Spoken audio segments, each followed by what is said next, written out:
Hey, everybody. Welcome to A Kiss for Luck. I'm Steve Wolf. I'm Sharice Wolf. And up in this corner, we have Mike Crutchfield, handicapper in Northern California. How are you, Mike? I'm doing well this morning. Thank you for having me again. All right. Excellent. Excellent. Well, let's talk about Kentucky Derby and the wrap up on that. Personally, I had winner, I had try, I had Oaks Derby double. I had, of course, a lot of people had it. And it was only like 100 and some dollars for the try, which was kind of sad. And the super was about 1,600, and I keyed journalism on top. If I had keyed it the other way with sovereignty, $1,600. But you know what? Everybody has bad beats in horse racing. But overall, a pretty good Derby. How'd you do, Mike? I did pretty good. Again, on the show last week, I gave out journalism, sovereignty, and the horse that did not run well was Publisher. But I did well. I had the try, I had the exacta, I had the horse to win. So it was just a very common result, but I did have it. Good, good, good. Yeah, and Sharice, I think you're riding my coattails, right? We won't talk about how I did, but honey, I was rooting for you. It's okay. Okay, good, good, good, good. All right. So that's about a wrap on the Derby. I think there's news, right? Yeah, there's big news, and I'm sure probably a handful of people have heard this by now. Junior Alvarado, jockey of the winner, Sovereignty, has been fined $62,000 Hmm. and suspended to result of excessive crop use during his winning ride on Sovereignty. And I'm going to quote this from HISA. They ruled he used it 8 times. Under HISA rules, jockeys may use their crops no more than 6 times. The penalty is 10% of the jockey's earnings from the race, which would be $31,000 for the Derby, and a 1-day suspension. HISA's ruling stated the fine and suspension was doubled because it was Alvarado's second violation within 180 days, and his to be served May 29th through May 30th. Wow. And he is quoted as saying, I just saw this morning, in this big of a race, I wasn't counting. I wasn't counting. So there you have it. Don't blame them. Yeah, Exactly. don't blame me either. On to the Preakness. Do you have any Preakness news, Trees? I do. As we have all heard early in the week, Sovereignty is out of, he's gearing up for the Belmont. We also heard yesterday, possibly journalism may not run in the Preakness. It's iffy right now. Rodriguez is out. Unfortunately, that was my pick in the Preakness. But trainer Bob Baffert has a new entry for the Preakness, and right now his name escapes me. Can either of you help me? That was the guy that ran at Churchill. Yeah, Kentucky just ran Derby it. Day. Kentucky Derby Yeah. Day. Yes. Ran in the one winners of 2 race. Yeah, Yeah, he's 2 for 2. And anyway, so Baffert will be hopefully represented and represented well. All right. yes. Sounds Yeah. good.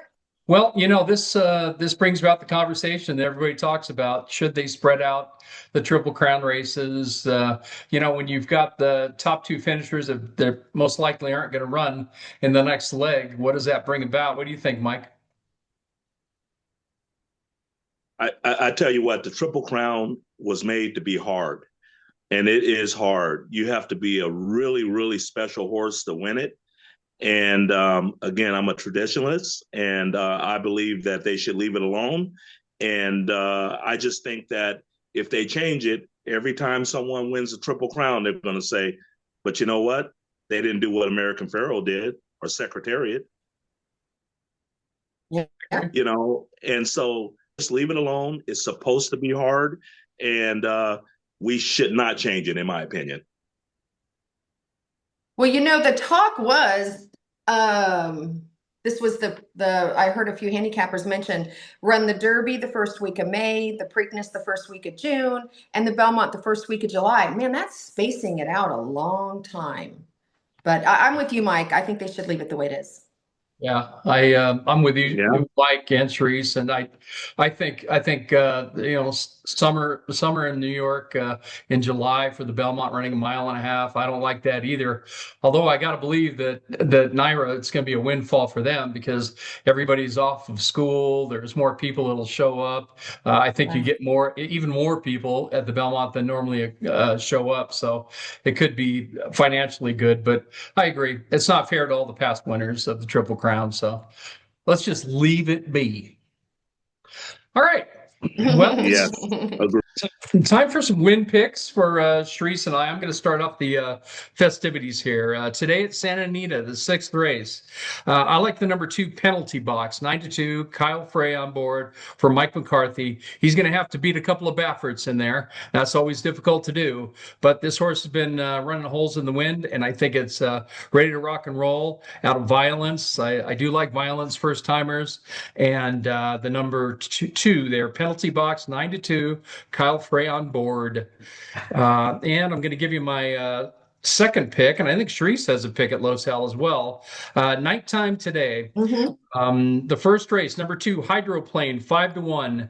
Gloria Haley, Northern California trainer, has brought a string down here. Obviously, there's no racing in Northern California anymore, so you got to do what you got to do. She's got the number 2, Hydroplane, 5-1. Been training really well on the Los Al surface in the mornings. So let's see if we can get a little bankroll builder in the first race. What do you got, Sharice?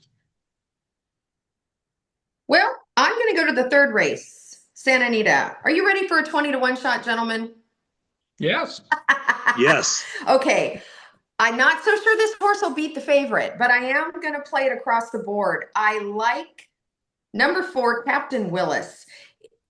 One reason only. His race before his last, allowance 50 at Santa Anita, 6 furlongs on the dirt. You can toss out his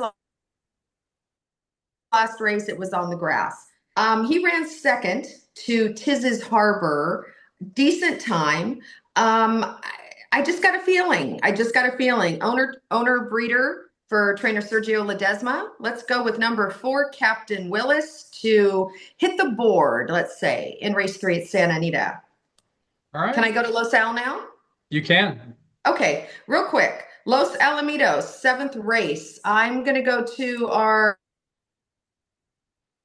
former trainer and friend, Valentin Zamudio. He's got a first-time starter, number 4, Mental Math. Good last workout, Bullet. And interesting that the breeder and owner is Dr. Steve Burns at Los Alamitos. And I don't recall him having a horse with Valentin prior, but Nope. yeah, number 4, Mental Math will win the 7th race tonight at Los Alamitos. Wow. Very good, very good. And Mike and I are going to cover something in New York in a second, but my last single pick for a winner is going to be today at Churchill Downs, ninth race, and it's going to be the number 8 McElroy. It's at a hard spun, so maybe the hard spun is the way he hits his irons into the green. I don't know, but that horse is 7-2. We got Luan Machado on board for Rudy Brissett, and the horse is getting better every race. It's run on synthetic, but don't let that fool you. At Keeneland, it's been training lights out, so it's going to like dirt just fine with hard spun on the sire side. It's going to be just fine at Churchill Downs. So that is going to be Who that. had McElroy? Who had McElroy to win the Masters? Hello. Yeah, Hello. you did. You did. I Yeah. did. I So, I was so did. did rooting for Mike. him. Yeah. I Yeah. had I had to go out of state to bet it on my MGM app, but we made a day of it and had some fun. Yay, Great. Rory! We Great. did. Great. We did. Good to know. Good to know. All right. Well, now we're going to have a little bit of fun. Me and Mr. Crutchfield. We're going to look at the late pick 5 Take it Belmont. Is away. that correct? Is that correct? Belmont at the Big A, as they call it. Belmont at the Big A. I'm reading it right now. Okay. Lay it down there, Mike. What do you got? Okay, so Steve, something I wanted to just mention. This race here, again, it's a grade 3, and something I wanted to mention is most of these horses are coming off Lasix. Mhm. Okay, so I think that that's something that all of the handicappers should consider, and most of them have not run too well when they're coming off LASIK. So, but with that said, I'm going to go with just simple 1, 2, 3, 4, and again, the 2 and the 3. The 3 is going to get bet off the board, and I just believe that the 3 is stepping up from restricted company to a grade 3, and this horse has got to pass the acid test. So I'm leery of singling that horse, and I believe a lot of people will. So I'm going to use 1, 2, 3, 4 with my top choice being number 4. Okay. 1, 2, 3, 4 in the 7th race. Leg 2 of the pick 5, the 8th race. What do you got? Okay, so the 8th race again, I'm going to use 4 again, and I'm going to use the number 1, 6, 3, and 7. And the number 1, obviously, you got to use Activist. You got Irad and Chad, so that horse has to be used. And the horse is doing well right now. Number 6, this horse is 6 for 7 in the money, on that turf. And the horse that I think that you really have to pay attention to is number 7. Only really speed type in the race, and I think that horse is going to be on the lead, has a chance to wire him. And finally, the 3 is going to be sitting in a nice spot. So again, 1, 6, 7, 3, with my top choice being number 7. All right. Fantastic. 1, 3, 6, 7. And the 9th race, what do you got? Yeah, the 9th race, I'm just, here's where I start to pare down the tickets because it's a 7A, and I start to pare it down. I'm going to use the 4, 6, 7. And the number 4 was a beaten favorite at Gulfstream in a stakes race, and coming right back in fair odds of 5-1. And Anna Skull runs well, and you got Irad and Clement. Clement, I keep saying that name, Irad. He's just a terror down there. So at Belmont. So again, I'll use the 6. And finally, Emma is getting tested for class today. You got Pratt, and number 7 will be my top selection. Number 7 with Pratt running, and again getting tested for class today. All righty, and that's 4, 6, 7 in the 9th race. Okay, we got a couple more to go. What do you got in the 10th? Okay, the 10th again is the grade 2 Ruffian, and again I'm using 3 horses. I'm using the 4, 8, 10, again, continuing to scale down the ticket some. Number 4, Sterling Silver. This horse has better speed figures than anything in the field. The issue could be that this is a New York bred facing open company. So this horse is going to have to step up, but the speed figures say this filly will be just fine. Number 8, Jody's Pride is 2 for 2 over the track. Will sit a nice trip and is also 5-1. And then finally, Steve, we discussed this horse in your pregame, and the horse is my main squeeze. It's the class of the field. That horse has to be used 3 for 4 over that track. So anyway, those are my 3. Yep. Agreed. Okay. How many horses you picking in the last race, Mike? You gotta, most times you have to have a single to cut down on your ticket. And I think single, I just don't see how they could beat Captain Cook. And again, this horse chased Rodriguez in the Wood Memorial a few weeks ago, chased him, home, got a little tired. Right around the 8th pole, started to back up a little bit and backed out of the race. But again, my thought is, Steve, there are no Rodriguez's in this race. And this, I don't even know if they can keep the clips 23s all around the track like this horse can. And I really believe Captain Cook is your single in the 11th. All right. You don't think Pratt's going to give him a run for his money on Hill Road, huh? On the dirt? Yeah, I looked at Hill Road, and I just again I think that horse is too far back. And I just believe that Captain Cook has a tactical advantage on him, and I just that it's going to be hard to catch Captain Cook. Not a lot of speed in the race, and I think that this horse could actually look at going wire to wire. Just get out and just run them off their feet. Okay, in Mike we trust. Thank you, thank you. There we Your go. record speaks for itself, my friend. Yeah, well, thank you. I appreciate that. Absolutely. I think in that last race, that number 10 Lordship is a mystery horse with Chad Brown and Davis on board. Yeah, That is you never know. I mean, he's probably going to be coming at the end, but can he get there? I mean, he's had one race at Tampa Bay, which doesn't really tell us a whole heck of a lot of how he's going to do in New York. But Chad Brown, he's a sly dog. yeah, yeah. Good. I tell you what, that horse ran it was a smaller field, 6-horse field, and was the favorite and produced. And again, I think you're right, Steve. The last quarter of a mile, this horse will be coming home. Sure. But I agree with you. Captain Cook's the class of that race, and he probably should win. But okay, Sharice, got anything else here to add?